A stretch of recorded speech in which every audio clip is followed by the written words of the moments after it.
গোলাঘাটৰ SGM nursing হোমৰ সন্মুখত প্ৰতিবাদ। এগৰাকী ছাত্ৰীৰ মৃত্যুক কেন্দ্ৰ কৰি এই প্ৰতিবাদ। চিকিৎসকৰ ভুল চিকিৎসাৰ বাবে জুস্মিতা বৰাৰ মৃত্যু হোৱা বুলি অভিযোগ। গোলাঘাট সদৰ আৰক্ষী থানাত গোচৰ জুস্মিতাৰ পৰিয়ালৰ। নাৰ্ছিং হোমত দণ্ডাধীশ উপস্থিত হৈ তদন্ত আৰম্ভ কৰিছে। জনাইছোঁ এই গুৰুত্বপূৰ্ণ খবৰ। গোলাঘাটৰ SGM নাৰ্ছিং হোমৰ সন্মুখত প্ৰতিবাদ। এগৰাকী ছাত্ৰীৰ মৃত্যুক কেন্দ্ৰ কৰি এই প্ৰতিবাদ।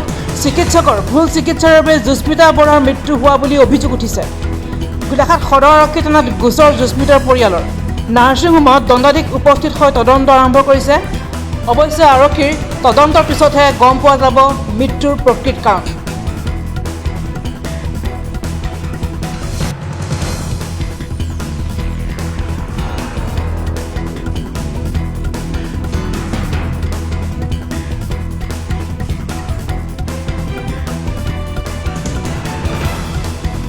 ফ্যামিলি হেডিও অভিযোগ দিছে কি ইয়াতে ডক্টৰে তেওঁক ট্ৰিটমেণ্ট দিছে ডক্টৰ ভাস্কৰ হাজৰিকা তেওঁৰ লেপছৰ কাৰণে হৈছে but will just go through it.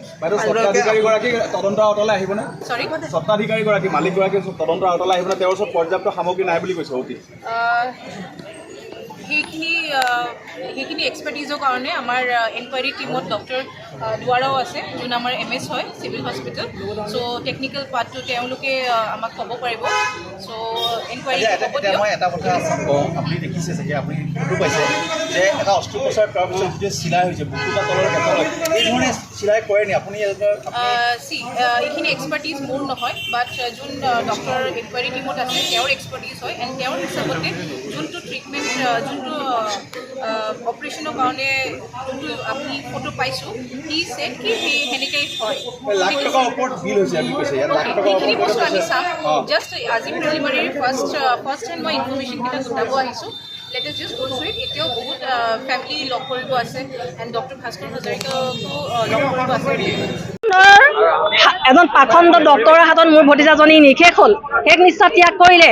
শেষ নিশ্বাস ত্যাগ কাৰণটো হ'ল ডক্টৰজনে NIL-ৰ বিবেকানন্দ কেন্দ্ৰৰ পৰা ছোৱালীজনী কাঢ়ি ল'লে। কাঢ়ি লৈ মই ইয়াতে এইটো অপাৰেশ্যন কৰিম বুলি ল'লে। কৰাৰ আগত তেওঁ OT ৰুমত ইমানখিনি যাৱতীয় হেৰি আছিলে নাই নাজানে যে নাৰ্ছিং হোমৰ কৰ্তৃপক্ষৰ গাতো গাফিলতি আৰু ডক্টৰ এক্সপাৰ্ট টিম আছিলে নাই সেইটো ডক্টৰে নিজে মেনেজ কৰি ল'লে। আৰু চাৰ্জন জেনেৰেল চাৰ্জন আৰু এক্সপাৰ্ট গেষ্টৰ চাৰ্জন নাছিলে। গতিকে ছোৱালীজনীক অপাৰেশ্যন কৰিলে। অপাৰেশ্যন কৰি পেলাই ইণ্টাৰনেলি ব্লিডিং হৈ থাকিলে ফিনিচিং নকৰিলে ডক্টৰ চাৰ্জনে। গতিকে এনেকুৱা চাৰ্জনে কি কৰিলে কি নকৰিলে ড্ৰেইনিং হৈ থাকিলে ব্লিডিং হৈ থাকিলে। এতিয়া এজন ডক্টৰৰ ওপৰত আমি প্ৰতিবাদ কৰিবলৈ আহিছোঁ। ডক্টৰজনক শীঘ্ৰে লাইচেঞ্চ কাটিব শেষ কৰিব লাগে আৰু ডক্টৰজন য'ত যি চেম্বাৰ আছে ক'ত বহে চব শেষ কৰি তাক ফুটপাথলৈ আনিব লাগে। ফুটপাথত পাচলি বিক্ৰী কৰিব লাগিব আৰু এইখন SGM নাৰ্ছিং হোম বন্ধ চিল কৰিব লাগিব। আমি যেতিয়ালৈকে চিল নকৰোঁ আমি তেতিয়ালৈকে ক্ষান্ত নাথাকোঁ।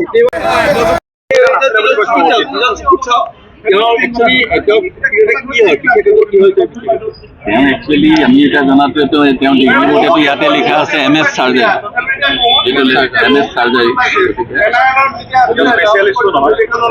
Surgical specialist. কিন্তু এইটো অপাৰেশ্যন কৰিবৰ কাৰণে তেখেতৰ সক্ষমতা আছেনে? তেখেতৰ ওচৰত যদি তেওঁ এইবিলাক কৰিব পাৰে তেওঁৰ ওচৰত নিজৰ চাৰ্টিফিকেট থাকিব। CI চাৰ্জনে কৰে বুলি